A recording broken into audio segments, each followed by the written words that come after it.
this is the time everybody needs so many fathers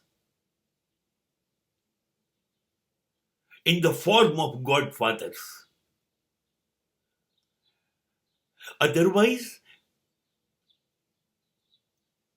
there will not be any success. You will not be benefited.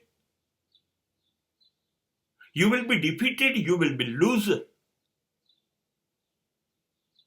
You need the helping hand of a godfather in any sector. કેવું થઈ ગયું છે સમાજમાં ખબર છે? આપણે બધાનો પિતા જન્મ આપનારનો એક જ છે. બધાનો. હા. પણ એ પિતા સિવાય આપણે એટલા બધા પિતા છે.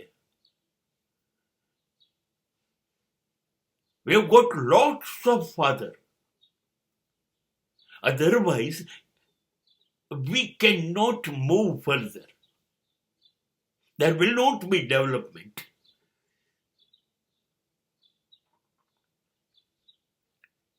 આપણને શરમ નથી આવતી. આપણે એવું કહી દેતા આ મારો ગોડફાધર છે, આ મારા પિતા છે. તમને ખબર છે તમે તમારી માતાને ગાળ દઈ રહ્યા છો?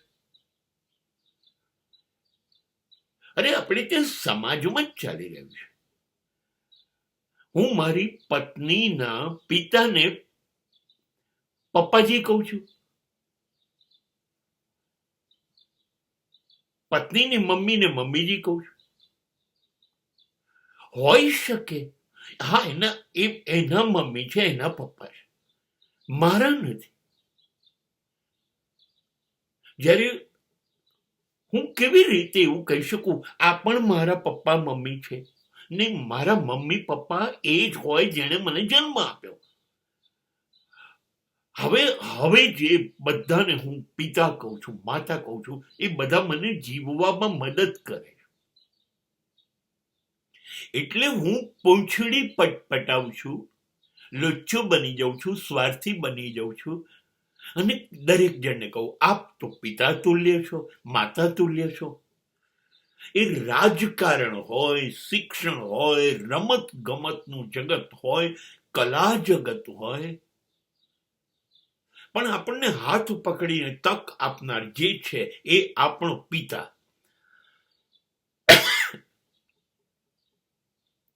આવું દરેક ક્ષેત્રમાં સમાજમાં છે.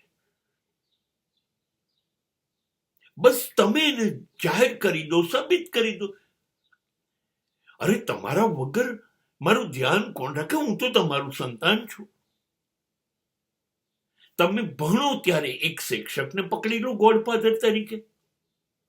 કલા જગતમાં જાઓ, રમત જગતમાં જાઓ, ત્યાંના મોટા માણસને તમે પિતા તરીકે જાહેર કરી દો. સર રાજકારણમાં આ જ કરો, ધંધા ઉદ્યોગમાં નોકરીમાં આ જ કરો. This is a full-time business. If you want to get success, સફળ થવું છે ને તો જે દિશામાં પગલું ભરો ને ત્યાં પિતા શોધી કાઢો.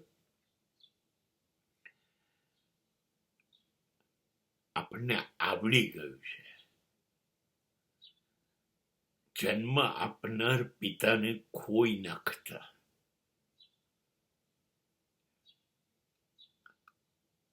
અને જઈને દર 4 રસ્તે ગરજ પ્રમાણે શોધી નાખવાનો નવો પિતા.